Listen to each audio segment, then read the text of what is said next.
শবে কদরের নামাজ কত রাকাত, নিয়ত কিভাবে করব, কি কি স্পেশাল আমল আছে? রমজানের শেষ দশকের জন্য বিস্তারিত কিছু আমল বলুন।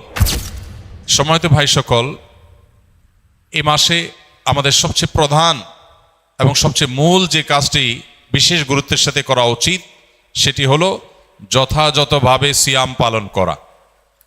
কারণ এই মাসের প্রধান আমলটাই হলো সিয়াম বা রোজা। আর সিয়াম শব্দের অর্থ বিরত থাকা। অতএব আমাদেরকে এই মাস আল্লাহ রাব্বুল আলামিন সিয়াম পালন করার নির্দেশ দিয়ে মূলত বিরত থাকার অভ্যাস আমাদের গড়ে তুলবার সুযোগ দিয়েছেন। অতএব যথাযথভাবে সিয়াম পালন করার মানে হলো সিয়ামকে তার স্ট্রাকচারাল দিকটাকে খেয়াল করার পাশাপাশি তার ফিনিশিংয়ের দিকটাকেও খেয়াল করতে হবে। সিয়ামের বা রোজার বাহ্যিক স্ট্রাকচারাল দিকটা তো একেবারেই পরিষ্কার।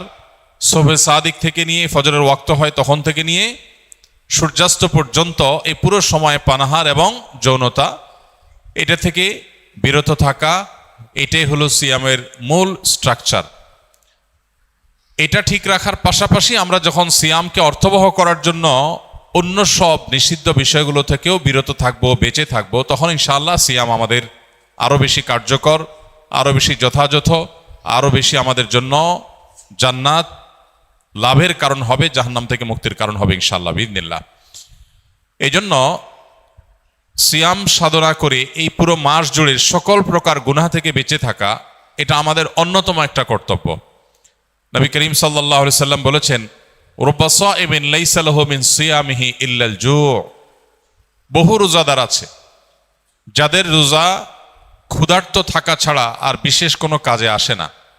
আমরা যেন সেই হতভাগা মানুষদের কাতারে শামিল না হই। আল্লাহ রাব্বুল আলামিন আমাদের সবাইকে সেই তৌফিক দান করুন। প্রিয় ভাইরা আমার, এই জন্য মুখ দ্বারা গীবত, মিথ্যা, পরনিন্দা, ঝগড়া, যত রকমের নিষিদ্ধ কর্ম আছে সেগুলো থেকে বিরত থাকা, হাত দিয়ে, পাও দিয়ে, অন্য অঙ্গ প্রত্যঙ্গ দিয়ে সকল প্রকার গুনাহ থেকে বেঁচে থাকা, এটা হবে আমাদের রমাদানের অন্যতম একটা গুরুত্বপূর্ণ পদক্ষেপ। এটা যদি করতে পারি তাহলে রমাদান মাসের সিয়াম পালন সার্থক হবে, সফল হবে ইনশাআল্লাহ বিইذনিল্লাহ। আল্লাহ আমাদের সবাইকে সকল প্রকার গুনাহ থেকে বেঁচে থাকার তৌফিক দান করুন। সিয়ামের উদ্দেশ্য যে তাকওয়া অর্জন করা, সে তাকওয়া হাসিল হওয়ার জন্য, সে তাকওয়া অর্জন হওয়ার জন্য সকল প্রকার গুনাহের পথগুলো বন্ধ করা, এটা অত্যন্ত গুরুত্বপূর্ণ। গুনাহের পথগুলো যদি খোলা থাকে তাহলে এই সিয়াম অর্থবহ হবে না, এই সিয়াম যথাযথ হবে না, এই সিয়াম আমাদের জন্য কার্যকর হবে না। এই জন্য আমরা চেষ্টা করব সর্বোচ্চ সকল গুনাহ থেকে বেঁচে থাকার। রব্বে করিম আমাদের সবাইকে সেই তৌফিক দান করুন। প্রিয় ভাইরা আমার, এই মাস আসার পরও যদি আমরা আমাদের গুনাহগুলো আল্লাহর কাছে মাফ করাতে না পারি, চোখের পানি ফেলে, দোয়া করে, কান্নাকাটি করে, সেজদায় গিয়ে একান্তে নিরিবিলি আল্লাহর সাথে যদি এই মাসেও কথা বলতে না পারি, তাহলে জীবনে আর কখনো এই সুযোগ হওয়ার আশা বড় দুরূহ। এর চেয়ে হতভাগা আল্লাহর জমিনে আর কেউ নেই যে ইসলাম গ্রহণ করার পর মুসলিম হয়েও রমাদানের সুফলটা আদায় করতে পারল না। তার চেয়ে হতভাগা আর কেউ নেই। এই জন্য শুধুমাত্র এই গতানুগতিক সিয়াম আর তারাবি নয়, বরং এর পাশাপাশি আল্লাহর কাছ থেকে গুনাহগুলোকে মাফ করাবার জন্য আমাদের বিশেষ প্রচেষ্টা থাকতে হবে। ইফতারের আগে চোখের পানি ফেলে, কায় মনোবাক্যে দুহাত তুলে, প্রাণ উজাড় করে আল্লাহর কাছে আমরা দোয়া নিবেদন করব। এবং সাহরি খেতে উঠলে ভোর রাতে তখন দোয়ায় মনোনিবেশ করব। চলতে ফিরতে, উঠতে বসতে আল্লাহকে স্মরণ করব। মোবাইলে, সোশ্যাল মিডিয়াতে বিভিন্ন চোখের জেনা, কানের জেনা, বিভিন্ন রকমের যে গুনাহগুলো হয় সেগুলোর পথগুলো সব বন্ধ করব ইনশাআল্লাহ। তবে এই রমাদান আমাদের তাকওয়া হাসিলের কারণ, এই সিয়াম আমাদের তাকওয়া অর্জনের কারণ এবং আমাদের জীবনকে পরিবর্তনের কারণ হবে ইনশাআল্লাহ বিইذনিল্লাহ। আল্লাহ রাব্বুল আলামিন আমাদের সবাইকে এই রমাদানের সর্বোচ্চ সদ্ব্যবহার করার তৌফিক দান করুন। শবে কদরের নামাজ কত রাকাত, নিয়ত কিভাবে করব, কি কি স্পেশাল আমল আছে? লাইলাতুল কদর বা শবে কদর যেটাকে আমরা বলি, এই লাইলাতুল কদরে দাঁড়িয়ে বেশি বেশি নফল নামাজ পড়বো আমরা। দীর্ঘ রুকু, দীর্ঘ সিজদা, দীর্ঘ কেরাতে, দৃঢ়স্থিরতার সাথে, সৌন্দর্যের সাথে। তো কোরআন তেলাওয়াত বেশি বেশি করা, দোয়া করা, জিকির আজকার করা, আল্লাহর কাছে আল্লাহ স্মরণ করা, এগুলোর মধ্য দিয়ে আমরা রাতকে কাটাবো। লাইলাতুল কদরে বিশেষ আমল বলতে একটা দোয়াই শুধু হাদিস দ্বারা আমরা জানতে পারি, সেটা হলো নবী করিম সাল্লাল্লাহু আলাইহি সাল্লাম মা আয়েশা রাদিয়াল্লাহু তাআলা আনহাকে শিখিয়েছেন যে লাইলাতুল কদর পেলে তিনি যেন এই দোয়া পড়েন, আল্লাহুম্মা ইন্নাকা আফুউন তুহিব্বুল আফওয়া ফা'ফু আন্নি। আল্লাহ আপনি ক্ষমাশীল, ক্ষমাশীলতাকে আপনি পছন্দ করেন, অতএব আমাকে ক্ষমা করুন। এই দোয়া আমরা বেশি বেশি পড়বো। এর বাইরে লাইলাতুল কদরের বা শবে কদরের আলাদা কোনো নামাজের ফরম্যাট নাই যে এত সংখ্যক রাকাত পড়তে হবে এবং প্রথম রাকাতে অমুক সূরার সাথে অমুক সূরা এতবার, দ্বিতীয় রাকাতে তমুক সূরা এতবার, এরকম কোনো বাধ্যবাধকতা নেই। যে কোনো সূরা দিয়ে অন্য যে কোনো সাধারণ নামাজের মতো করে আমরা লাইলাতুল কদরের নামাজ পড়তে পারি। আর এর জন্য আলাদা কোনো নিয়ত নেই যে নাওয়াইতু আন উসাল্লিয়া সালাত লাইলাতুল কদর বা লাইলাতুল কদর নামাজ পড়ছি, এরকম কোনো আলাদা নিয়ত দরকার নেই। আমি লাইলাতুল কদরে পড়ছি, আমার মাথায় আছে, এটুকুই নিয়ত ইনশাআল্লাহ যথেষ্ট হবে এবং সুন্দরভাবে সালাত আদায় করা, নামাজ পড়াটাই হলো গুরুত্বপূর্ণ। শবে কদরে ভাগ্য পরিবর্তনের জন্য স্পেশাল কিছু আমল বলুন। লাইলাতুল কদরে গুরুত্বপূর্ণ বিষয়গুলো ধার্য হয়। আল্লাহ তাআলা সূরা দুখানের একেবারে শুরুতে বলেছেন, ফিহা ইউফরাকু কুল্লু আমরিন হাকিম। লাইলাতুল কদরে সব গুরুত্বপূর্ণ বিষয়গুলোকে ধার্য করা হয়। এই জন্য লাইলাতুল কদরে গুরুত্বপূর্ণ বিষয় যেন আমার নসিবে আল্লাহ লেখেন, আল্লাহ যেন তাকদিরে ভালো কিছু দেন, আমরা আল্লাহর কাছে দোয়া করব। এবং সেই সাথে তাকদিরে যেন ভালো কিছু হয় সেজন্য নেক আমল করবো ইনশাআল্লাহ। যে যত বেশি নেক আমল করবে এবং যে যত বেশি গুনাহ থেকে বেঁচে থাকবে, আল্লাহ তাআলা তার জন্য তত বেশি কল্যাণের ফয়সালা, ভালোর ফয়সালা করবেন।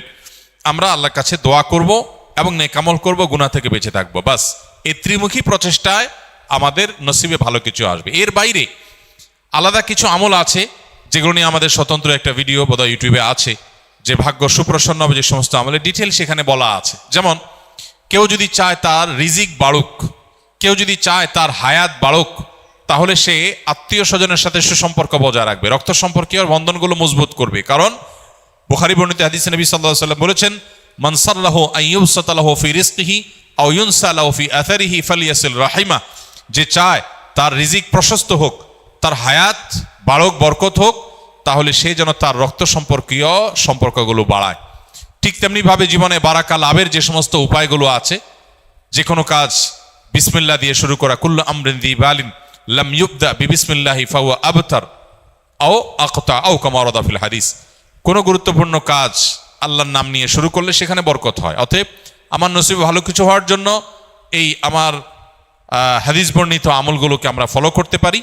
আর জেনারেলি কথা হলো নেক আমল বেশি করা, গুনাহ থেকে বেঁচে থাকা, আর নসিবে ভালো কিছু দেওয়ার জন্য আল্লাহর কাছে দোয়া করা। লা ইয়ারুদ্দুত তাকদীর ইল্লা দোয়া। কারণ তাকদীর এটা দোয়া দ্বারায় ক্ষেত্র বিশেষে পরিবর্তন হয়, হাদিস দ্বারা প্রমাণিত। এই জন্য গভীরভাবে আল্লাহর কাছে দোয়া মনোনিবেশ করতে হবে। রমজানের শেষ দশকের জন্য বিস্তারিত কিছু আমল বলুন। রমজানের শেষ দশকের বিশেষ আমল নবী করিম সাল্লাল্লাহু আলাইহি সাল্লামের জীবনী থেকে যেটা আমরা পাই সেটা হলো যে আম্মা জান আয়েশা রাদিয়াল্লাহু তাআলা আনহা থেকে বর্ণিত, নবী করিম সাল্লাল্লাহু আলাইহি সাল্লাম রমজানের শেষ দশক যখন শুরু হতো তখন তিনি কি করতেন? কানান নবী সাল্লাল্লাহু আলাইহি সাল্লাম ইদা দাখালাল আশর, রমজানের শেষ দশক যখন শুরু হতো, আহইয়া লাইলা, নাম্বার 1, তিনি রাত জেগে ইবাদত করতেন। অনেক মুহাদ্দিসগণ, অনেক হাদিস বিশারদগণ বলেছেন এর অর্থ হলো রাতে তিনি ঘুমোতেন না শেষ দশক। আবার অনেক মুহাদ্দিসগণ বলেছেন কুমিল লাইলা ইল্লা কালিলার উপর আমল করে সামান্য ঘুমাতেন, বেশিরভাগ রাতে ইবাদত করতেন। তাহলে 1 নম্বর আমল হলো শেষ দশকের প্রতিটা রাত জেগে ইবাদত করা। নাম্বার 2, ওয়াইকাজা আহলাহ, নফল আমলের জন্য অন্য কোনো সময় পরিবারকে ডেকে তুলতেন না, কিন্তু রমজানের শেষ দশক পরিবারকে ঘুম থেকে ডেকে তুলতেন ইবাদতের জন্য। তার মানে পরিবারকে ইবাদতের জন্য উদ্বুদ্ধ করতে হবে। 3 নম্বর, ওয়াসাদ্দা মিজারাহ, তিনি ইবাদতের জন্য কোমর বেঁধে নিতেন। কোমর বেঁধে নেওয়ার একটা অর্থ করেছেন অনেক হাদিস বিশারদ, স্ত্রী সহবাস থেকে দূরে থাকতেন। আরবরা এরকম কোমর বেঁধে নেওয়া বলতে এরকম ইঙ্গিত করে থাকে। আবার অনেক মুহাদ্দিসগণ এর ব্যাখ্যা করেছেন যে কোমর বেঁধে নেওয়া মানে আমরা যেরকম বলি কোমর বেঁধে ইবাদত করা, কোমর বেঁধে নেমে যাওয়া কোনো কাজে, তার মানে সর্বোচ্চ মেহনত এবং পরিশ্রম সাধনা করতেন ইবাদতের জন্য। আর অন্য আরেকটি হাদিসে আসছে, কানা ইয়াজতাহিদু ফীহি মা লা ইয়াজতাহিদু ফী গায়রি, নবীজি শেষ দশকে ইবাদতের জন্য এত বেশি পরিশ্রম করতেন, বছরে অন্য কোন সময় ইবাদতের জন্য এত পরিশ্রম করতেন না। অথচ আমরা শেষ দশকে বেশিরভাগ মানুষ হয় গ্রামের বাড়ি যাওয়ার নিয়ে ব্যস্ত, গ্রামের বাড়ি যাওয়ার পরে বিভিন্ন বাড়িতে বাড়িতে ঘোরার, গ্রামে গ্রামে ঘোরার নিয়ে ব্যস্ত, আর শহরে যারা আছি তারা কেনাকাটা, শপিং ইত্যাদিতে ব্যস্ত। তো এটা হলো আমাদের শেষ দশকের অভ্যাস, যেটা হাদিসের একেবারেই বিপরীত। শেষ দশক হওয়া উচিত প্রথম দশক, দ্বিতীয় দশকের চাইতে বেশি ইবাদতে বেশি মনোযোগী হওয়া উচিত আমাদের শেষ দশকে। আল্লাহ আমাদেরকে তৌফিক দান করুন। আপনার কোনো এক বক্তব্যে শুনেছি যে দেরি করে ইফতার করা নিষেধ, কিন্তু আমরা যেখানে থাকি কাজীবাড়ি, সেখানে গুগল অনুযায়ী যে সময় সূর্যাস্ত হয় তার 2 মিনিট পর ইফতারের জন্য আজান দেওয়া হয়। আপনার কথা অনুযায়ী এটা তো ইহুদিদের সাথে সাদৃশ্য হয়ে গেল, এ বিষয়ে যদি কিছু বলতেন। প্রথম কথা হলো, সূর্যাস্তের সময়ের যদি 2 মিনিট পর কেউ ইফতার করে তাহলে এটাকে বসেন বসেন আপনি বসেন, উঠছেন কেন? প্রথম কথা হলো, সূর্যাস্তের 2 মিনিট পর যদি কেউ ইফতার করে, 3 মিনিট পর কেউ ইফতার করে, তাহলে এর কারণে সে ইহুদিদের সাথে সাদৃশ্য হয়ে গেছে এমনটি বলার কোনো সুযোগ নেই। কেন সুযোগ নেই? কারণ ইহুদিরা যে দেরিতে ইফতার করে, বর্তমানে রাফিজি যারা আছে, শিয়া যারা আছে, এরাও দেরিতে ইফতার করে। এই দেরিতে ইফতার করা মানে 2 মিনিট 3 মিনিট না, তারা চতুর্দিকে অন্ধকার হয়ে শেষ হওয়ার পর তারা ইফতার করে, যেটা অনেক ক্ষেত্রে 15-20 মিনিট বা আধা ঘন্টা সময়ও লাগে। তারপরে যায় চতুর্দিকে অন্ধকারে ছেয়ে যায়, অন্ধকারে চতুর্পাশকে ছেয়ে গেলে তারপরে ইফতার করাটা হলো তাদের স্বভাব। অতএব কোনো মুসলিম 2-3 মিনিট পরে বা 2-4 মিনিট পরে ইফতার করলে সে ইহুদিদের সাথে সাদৃশ্য হয়ে গেছে, রাফিজি বা শিয়াদের সাথে সাদৃশ্য হয়ে গেছে এমনটি বলার কারণ নাই। তবে এটা ঠিক যে নবী করিম সাল্লাল্লাহু আলাইহি সাল্লাম বলেছেন, এই উম্মত ততদিন কল্যাণের মধ্যে থাকবে মা আজ্জালুল ফুতুর ও আখারুস সাহুর, যতদিন তারা ইফতার তাড়াতাড়ি করবে আর সাহারি দেরিতে করবে। ইফতার তাড়াতাড়ি করার মানে হলো সূর্য ডুবে গেছে, নিশ্চিত হয়ে গেছেন, তারপর আর বিলম্ব না করে সাথে সাথে ইফতার করা, এটা হলো ইফতার তাড়াতাড়ি করার অর্থ। আর সাহারি দেরিতে করার অর্থ হলো সাহারি শেষ করার কিছুক্ষণ পর আজান হবে বা ফজর ওয়াক্ত হবে, একেবারে শেষ মোমেন্টে আজানের ঠিক আগের মিনিট পর্যন্ত খাচ্ছেন, এটা সুন্নাহ না। নবী করিম সাল্লাল্লাহু আলাইহি সাল্লাম সাহারি খেয়ে শেষ করার পর ফজরের জন্য দাঁড়াতেন, এর মধ্যে প্রায় 50টি আয়াত তেলাওয়াত করার মতো সময় থাকতো হাতে। এখন বেশিরভাগ মানুষ আমরা দেখা যায় সাহারি খেতে গেলে মুয়াজ্জিনের সাথে আমাদের প্রতিযোগিতা হয়, মুয়াজ্জিন মাইক নিয়ে দাঁড়ায় আজান দিবে, আর আমরা খাবার মুখে নিয়ে আমরা কম্পিটিশন করি যে আমি আগে শেষ করব, মুয়াজ্জিন শেষ চেষ্টা করে মুয়াজ্জিন আগে আজান দিবে, মানে ভাবখানা এমন। তো এটা সুন্নাহ না, মানে একেবারে লাস্ট মিনিট পর্যন্ত খেতে থাকলেন, এটা সুন্নাহ না, বরং সুন্নাহ হলো সামান্য একটু গ্যাপ রাখা। তবে হ্যাঁ, এটা ঠিক যে একেবারে শবে সাদিক হওয়ার আগ মুহূর্ত পর্যন্ত যদি কেউ খায় তার রোজা হয়ে গেছে, তার রোজা হয়ে যাবে। আর ইফতারের ক্ষেত্রে সূর্য ডুবে গেছে, ঘড়ি এই দিক সেদিক হতে পারে, 1 মিনিট আমার ঘড়িটা স্লো হতে পারে, এই সন্দেহের কারণে কেউ 1 মিনিট দেরি করে খেলো, তাতে সে দেরি করে ইফতার করেছে এটা বলা যাবে না, বা তাড়াতাড়ি ইফতার করার খেলাফ আমল করেছে সেটাও বলা যাবে না। তবে এটা ঠিক যে ইফতার তাড়াতাড়ি করতে হয় আর সাহারি দেরিতে করতে হয়, এবং ইহুদিরা রাফিজিরা যারা চতুর্দিকে অন্ধকার ছেয়ে যাওয়া পর্যন্ত অপেক্ষা করে, আমরা সেটা করব না।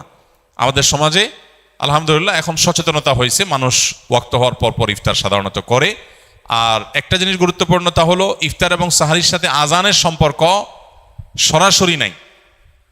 অর্থাৎ আজান হলে আপনি ইফতার করবেন আর আজানের আগ পর্যন্ত খাবেন, ব্যাপারটা সেরকম না। মুয়াজ্জিন আজান 1 মিনিট পরে দিতে পারে, 2 মিনিট পরে দিতে পারে, 1 মিনিট আগে দিতে হবে, কারণ আজানটা তো একেবারে ওই মিনিট হওয়ার সাথে সাথেই দেওয়া আবশ্যক না, অথবা ঘড়ির সমস্যা হতে পারে, এই জন্য আপনি দেখবেন টাইম হলো কিনা সেটা। অতএব যদি টাইম আপনি মেনটেন করে ইফতার এবং সাহরি করেন, ইনশাআল্লাহ সুন্নাহ আদায় হয়ে যাবে, আল্লাহ চাহেন তো। রমাদান এলেই মা বোনেরা প্রতিযোগিতামূলক কোরআন খতম দেন, অনেকে বিষয়টি বাড়াবাড়ি বলেন, কারণ হিসাবে যুক্তি দেয় যে দ্রুত পড়লে সহি হওয়ার সম্ভাবনা কম থাকে এবং অর্থ বুঝে পড়া ভালো। কথাটা কতটা যুক্তিযুক্ত? কোরআনে কারীম পড়ে শেষ করা, খতম দেওয়া এবং একাধিক খতম দেওয়া, বেশি বেশি তেলাওয়াত করা রমজান মাসে, এটা সালাফে সালেহ থেকে প্রমাণিত। আমাদের পূর্বসূরিগণ তারা রমজানের শেষ দিন পর্যন্ত বেশি থেকে বেশি কোরআনে কারীমের তেলাওয়াতে মগ্ন থাকতেন। যেহেতু এই মাসটাই হলো কোরআন নাজিলের মাস, অতএব এই মাসের অন্যতম গুরুত্বপূর্ণ আমলটা হলো বেশি বেশি কোরআন তেলাওয়াত করা। যেসব ভাইরা কোরআন তেলাওয়াত জান না, তারা কোরআন তেলাওয়াত শিখতে পারেন। আমরা সুন্নাহ ফাউন্ডেশন থেকে দীর্ঘ 1 বছর টানা পরিশ্রম করার পর আলহামদুলিল্লাহ যারা কোরআন সহি বা শুদ্ধভাবে পড়তে বা তেলাওয়াত করতে পারেন না, এমনকি আরবি অক্ষরও চিনেন না, তাদের সুবিধার্থে আমরা সহজ সূত্রে কোরআন শিখি নামে একটা কোর্স আমরা চালু করেছি। এবং এই কোর্সটা প্রতিদিন তারাবির পর আমাদের ভেরিফাইড ইউটিউবে, অর্থাৎ আমার নামে যে ইউটিউব চ্যানেল আছে সেখানে প্রতিদিন একটা করে পর্ব আপলোড হয়। গত 2 রাতে 2টি পর্ব আপলোড হয়ে গেছে। আজকে তারাবির পরে 3 নম্বর পর্ব আপলোড হবে ইনশাআল্লাহ। 10 থেকে 15 মিনিট 20 মিনিটের মধ্যে ভিডিওটা, মাত্র 27টি ভিডিও ইনশাআল্লাহ পুরো কোরআন সহি করে শেখার জন্য তৈরি করা হয়েছে, অনেক পরিশ্রম করে, অনেক সাধনা করে। অতএব যারা সময় আছে তারা সেই ভিডিও ফলো করতে পারি, অথবা অন্য কোনো উপায়ে কোরআন সহি করে পড়বো। আর যাদের তেলাওয়াত সহি আছে তারা বেশি বেশি পড়বো। এখন কথা হলো, প্রতিযোগিতামূলকভাবে বেশি বেশি করে কোরআন খতম দিলে সেটা ভালো কিনা? উত্তর হলো অবশ্যই ভালো, তবে তার কোয়ালিটি যেন ঠিক থাকে। এটা ঠিক যে তাড়াহুড়া করতে গিয়ে কোয়ালিটি নষ্ট করে অনেক পরিমাণে তেলাওয়াত করার চাইতে কোয়ালিটি ঠিক রেখে আপনি সাধ্য অনুযায়ী তেলাওয়াত করা ভালো। দেখা যায় অনেকে হুলস্থুল করে কোরআন তেলাওয়াত করেন, কি পড়েন নিজেও বোঝেন না, খতম দেওয়া উদ্দেশ্য হয়। এই খতমটা অর্থবহ না। আল্লাহ তাআলা আমাদের আমলকে মাপবেন, আল্লাহ আমলকে গুনবেন না। কিয়ামতের দিন আমল গণা হবে না মাপা হবে? মাপা হবে। অতএব আমাদের আমলের কোয়ান্টিটি না, দেখতে হবে কি কোয়ালিটি। এজন্য তেলাওয়াত সুন্দর করে করতে হবে। কিন্তু আবার কোয়ালিটির কথা চিন্তা করে অনেকের খতম দেওয়ারই আর সুযোগ হয় না, সেটা দুর্ভাগ্যের ব্যাপার। এজন্য কোরআনে কারীম বেশি বেশি তেলাওয়াত করা প্রশংসনীয়, প্রতিযোগিতামূলকভাবে করলে সেটাও প্রশংসনীয়, বেশি বেশি খতম হলে সেটাও প্রশংসনীয়। তবে লক্ষ্য রাখতে হবে তেলাওয়াতটা যেন তার তিলের সাথে হয়, শুদ্ধতার সাথে হয়। আল্লাহ বলেছেন ওয়ারাত্তিলিল কুরআনা তারতিলা, তোমরা তার তিলের সাথে কোরআনকে তেলাওয়াত করো। অতএব সে বিষয়টি আমাদেরকে লক্ষ্য রাখতে হবে। একজন মানুষ ইতিকাফে বসে মোবাইল চালানো, মসজিদের ভিতরে দ্বীন ইসলামের ক্লাস ও মসজিদের ভিতরে ইফতার পার্টিতে অংশগ্রহণ করতে পারবে কিনা, এবং কেউ কোনো কিছু জানতে চাইলে ইতিকাফরত ব্যক্তি উত্তর দিতে পারবে কিনা? উত্তর হলো যে ইতিকাফরত অবস্থায় একান্ত প্রয়োজনীয় কথা বলতে পারবে। কেউ কিছু জানতে চাইলেও সেটার উত্তর দিতে পারবে। কিন্তু মসজিদের মধ্যে মোবাইল টিপাটিপি, যেটা অহেতুক মোবাইল টিপাটিপি করা, সোশ্যাল মিডিয়া ব্রাউজ করে বেড়ানো, আপনার স্ক্রল করে বেড়ানো, এটা অবশ্যই ইতিকাফের যে উদ্দেশ্য সেটাকে ব্যাহত করে, ইতিকাফের যে প্রাণ সেটাকে নষ্ট করে। সেটা করা যাবে না বা সেটা করা উচিত না। যদি কেউ সেটা করেন তাহলে ইতিকাফ ভাঙবে না, কিন্তু ইতিকাফের কোয়ালিটি নষ্ট হয়ে যাবে এবং এটার সওয়াব কমে যাবে। এজন্য অহেতুক মোবাইল টিপাটিপি বা অহেতুক গল্প গুজব আড্ডা এগুলো দেওয়া যাবে না। তবে প্রয়োজনীয় কথা বলা যাবে, এবং মসজিদের মধ্যে দ্বীনি ইলমের ক্লাস অবশ্যই করা যাবে। মসজিদের মধ্যে ইফতারের কোনো প্রোগ্রাম হলে সেখানে অংশগ্রহণ করা যাবে, এগুলোতে কোনো অসুবিধা নেই। ইতিকাফ নিয়ে আমাদের মধ্যে অনেকের মধ্যে অতি ভয় কাজ করে। আমরা মনে করি ইতিকাফে বসলে বোবা হয়ে যেতে হয়, কোনো কথা বলা যায় না। এরকম না, সাধারণ স্বাভাবিক জীবনযাপন আমরা করতে পারবো ইনশাআল্লাহ। নবী করিম সাল্লাল্লাহু আলাইহি সাল্লাম রমাদানের শেষ দশকে জীবনে কোনো বছর ইতিকাফ ছাড়তেন না।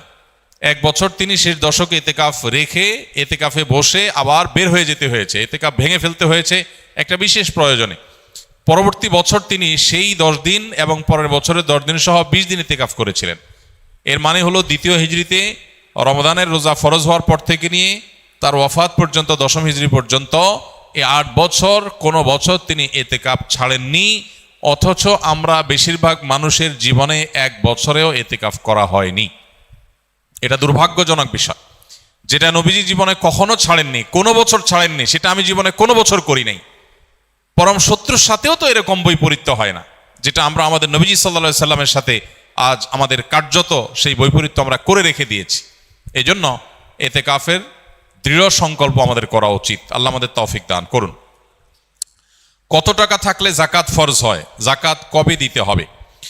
জাকাত কত টাকা হলে ফরজ হয়? এর উত্তর হলো, কেউ যদি 52.5 ভরি রূপা, এটা অথবা রূপার সমমূল্যের সম্পদ, নগদ অর্থ, ব্যাংক ব্যালেন্স অথবা ব্যবসার মাল, যে পণ্য কেনা হয়েছে বিক্রির জন্য, এরকম কোনো মাল যার কাছে আছে যেটার মূল্য দাঁড়ায় 52.5 ভরির সমান, এইরকম সম্পদের মালিক যদি কেউ হয় এবং সেই সম্পদ তার কাছে 1 বছর থাকে, তাহলে 1 বছর পর ওই সম্পদের বাজার মূল্য হিসেব করে 1 বছর পর 2.5% জাকাত দিতে হবে, অর্থাৎ লাখে 2,500 টাকা।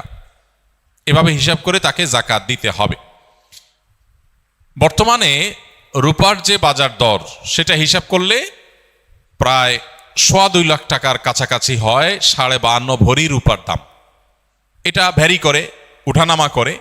একেবারে খুব রিসেন্ট যে এখন 2026-এর ফেব্রুয়ারি মাস চলছে, এই সময়টাতে রূপার যে বাজার দর আছে সেটা হিসাব করে দেখা গেছে যে 2.25 লাখ টাকার কাছাকাছি। এক্সাক্ট আপনি যখন দিবেন রূপার দরটা জেনে নিয়ে যে 52.5 ভরি বা 52.5 তোলা রূপার দাম কত সেটা হিসাব করে যদি দেখেন যে এটা আপনার সম্পদ এই পরিমাণ হয়ে গেছে, তাহলে সবটুকুর জাকাত দিতে হবে। এমন না যে এর অতিরিক্তটা জাকাত, বরং সবটুকুর জাকাত দিতে হবে।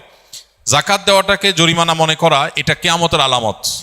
সহিহ বুখারীতে আসছে, নবী সাল্লাল্লাহু আলাইহি ওয়াসাল্লাম বলেছেন, একটা সময় আসবে মানুষ যখন জাকাত দেওয়াটাকে তার জন্য অর্থদণ্ডের মতো বিষয় মনে করবে, জরিমানার মতো বিষয় মনে করবে। এটা ভুল ধারণা আমাদের সমাজে। কারণ আমরা মনে করি যে জাকাত দিলে বোধহয় লস হয়ে যায়, কমে যায়। বরং জাকাত দিলে এটা তো আমার আখিরাতের অ্যাকাউন্টে জমা হয়ে গেল, এটা বরং আমার স্থায়ী হয়ে গেল, নিশ্চিত হয়ে গেল, বাকিগুলোর গ্যারান্টি নেই। এই জন্য জাকাত দিতে পারাটা সৌভাগ্যের বিষয়।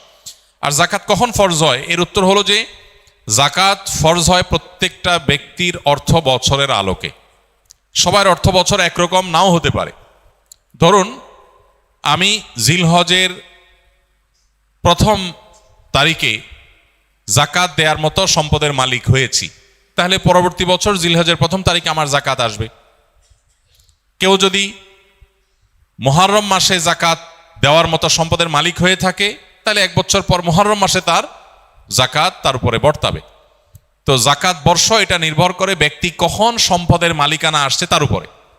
এখন কেউ যদি জাকাত দেওয়ার সুবিধার্থে, হিসাব করার সুবিধার্থে সে যদি একটু আগে দিয়ে দেয়, ধরা যাক যে আমার জিলহজে আসে, আমি রমজানে দিয়ে দিলাম হিসাব করে, কোনো অসুবিধা নেই, জাকাত অগ্রিম দেওয়া যায়, যে প্রতি বছর আমি রমজানে দিলাম, সমস্যা নেই।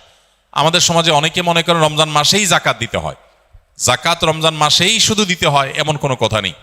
তবে এটা ঠিক, রমজান মাস আমলের মাস, সওয়াবের মাস, এ মাসে আমরা বেশি বেশি সওয়াব হাসিল করার চেষ্টা করব ইনশাআল্লাহ বিইذনিল্লাহ। সেই জায়গা থেকে আমরা নফল দান, অন্যান্য সাদাকা করব এবং বিশেষভাবে যদি জাকাত দেওয়ার চেষ্টা করি ইনশাআল্লাহ, সেটাও আল্লাহ তাআলার কাছে আমরা বিশেষ আজরের আশা করতে পারি। আমি 12 ঘন্টা কাজ করি, রোজা রেখে নামাজ না পড়লে কি রোজা হবে? রোজা রেখে নামাজ যদি কেউ না পড়ে, তাহলে এটা হলো লুঙ্গি খুলে পাগড়ি পরার মতো। অর্থাৎ রোজার গুরুত্বের চাইতে নামাজের গুরুত্ব বেশি না কম? বেশি। এখন আপনি রোজা রাখছেন কিন্তু নামাজ পড়েন নাই, তাহলে আপনি পাগড়ি পরছেন কিন্তু লুঙ্গি পরেন নাই, তাহলে পাগড়ি পরছেন, পাগড়ি পরার সওয়াব পাবেন, কিন্তু তার চাইতে লুঙ্গি না পরার গুনাহ ভয়ঙ্কর। তো এই জন্য রোজা রাখছেন, রোজার সওয়াব পাবেন, কিন্তু নামাজ পড়েন নাই, তার জন্য গুনাহ হবে তার চাইতে অনেক বেশি। এই জন্য রোজা রাখা উচিত, আবার নামাজও পড়া উচিত। রোজা রাখা যতটা উচিত, নামাজ তার চেয়ে বেশি পড়া, নামাজ পড়া আরো বেশি উচিত বা বেশি কর্তব্য। অতএব এই গুরুত্বটা আমাদের বুঝতে হবে এবং বোঝার চেষ্টা করতে হবে। আল্লাহ আমাদেরকে তৌফিক দান করুন। আমি জানতে চাচ্ছি, যদি কখনো শারীরিক অসুস্থতার কারণে তারাবি নামাজ না পড়তে পারি, এতে কি গুনাহ হবে? শুধু এশার নামাজ আদায় করলে হবে? বিশেষ কোনো অসুস্থতার কারণে কেউ যদি তারাবি নামাজ না পড়েন, তার রোজা হয়ে যাবে এবং তার গুনাহ হবে না ইনশাআল্লাহ। বিশেষ করে অসুস্থতার কারণে কেউ যদি মিস করেন, এরকম হতে পারে কালে ভদ্রে হঠাৎ কোনোদিন অসুস্থ হয়েছেন অথবা 2-4 দিন আপনার মিস হয়েছে, তো তাতে কোনো অসুবিধা হবে না ইনশাআল্লাহ। কারণ তারাবি নামাজ আদায় করা এটা ফরজ না, তবে একান্ত ওজর ছাড়া এটা ছেড়ে দেওয়া এটা চরম দুর্ভাগ্যের ব্যাপার এবং অবশ্যই অনুচিত কাজ এবং গুরুত্বপূর্ণ একটি সুন্নাহ পরিত্যাগ করা হলো। কিন্তু অসুস্থতার কারণে যদি কখনো মিস হয়, তাতে গুনাহ হবে না ইনশাআল্লাহ। বিশেষ কোনো কারণে বাদ পড়লে আপনার রমজানের রোজা ঠিকই আদায় হয়ে যাবে। রমজানে নারীরা উচ্চ আওয়াজে কোরআন তেলাওয়াত করতে পারবেন কিনা? নারী হোক আর পুরুষ হোক, কোরআনে কারীমের তেলাওয়াতের মধ্যে নীরবে তেলাওয়াত করতে পারেন, আবার কিছুটা মৃদু কণ্ঠের মৃদু আওয়াজে তেলাওয়াতও করতে পারেন। বিশেষ করে বাসা বাড়িতে একটু মৃদু কণ্ঠের আওয়াজে তেলাওয়াত করাই ভালো। শয়তানকে বিতাড়িত করবার প্রয়োজনে বিশেষ করে একটু উচ্চ স্বরে, একটু সরবে কোরআন তেলাওয়াত করা গুরুত্বপূর্ণ। মেয়েদের কোরআন তেলাওয়াতের ক্ষেত্রে লক্ষ্য করতে হবে যে পরপুরুষের কানে যেন তেলাওয়াতের আওয়াজ না যায়, রাস্তায় বাসার বাইরে যেন না যায়, সেটা খেয়াল রাখতে হয়। বাসার ভিতরে যদি থাকে, পরপুরুষ বা গায়রে মাহরামের কানে যদি আওয়াজ যাওয়ার আশঙ্কা না থাকে, তাহলে কোনো অসুবিধা নেই। বাসায় বসে সেরকম তেলাওয়াত মা বোনরা করতে পারবেন, এবং সবসময় তাদের একেবারে নীরবেই করতে হবে এমন কোনো বাধ্যবাধকতা নাই, বরং কিছুটা সরবে করতে পারেন। বিশেষ করে পরিবারের অন্যান্য সদস্যদেরকে কোরআন তেলাওয়াতে উদ্বুদ্ধ করার জন্য যদি একটু আওয়াজ দিয়ে পড়েন, তাতে কোনো অসুবিধা নাই, বরং অনেক ক্ষেত্রে এটা ভালো সন্তানদেরকে অভ্যস্ত করার জন্য। এবং বিশেষ করে আজকাল তো একটু সরবে আওয়াজ কোরআন তেলাওয়াত, এটা বাসাবাড়ি থেকে আমাদের বিভিন্ন জায়গা থেকে এটা উঠে গেছে, এটা করা দরকার। হ্যাঁ, মসজিদে যখন আপনি তেলাওয়াত করবেন বা এমন জায়গায় তেলাওয়াত করবেন যেখানে আরো অনেক মানুষ আছে, সেখানে জোরে তেলাওয়াত করলে অন্যদের ডিস্টার্ব হবে, সেখানে অন্যের ডিস্টার্ব যেন না হয় সেভাবে আপনাকে তেলাওয়াত করতে হবে। নবী করিম সাল্লাল্লাহু আলাইহি সাল্লাম মসজিদে নববীতে এক ব্যক্তিকে উচ্চস্বরে কোরআন তেলাওয়াত করতে শুনে বলেছেন যে, তুমি যাকে শোনাতে চাচ্ছ তিনি বধির নন, অর্থাৎ তোমার আওয়াজ যেন অন্য কারোর কষ্টের কারণ, ডিস্টার্বের কারণ না হয়। এটা আমাদের খেয়াল রাখতে হবে ইনশাআল্লাহ তাআলা।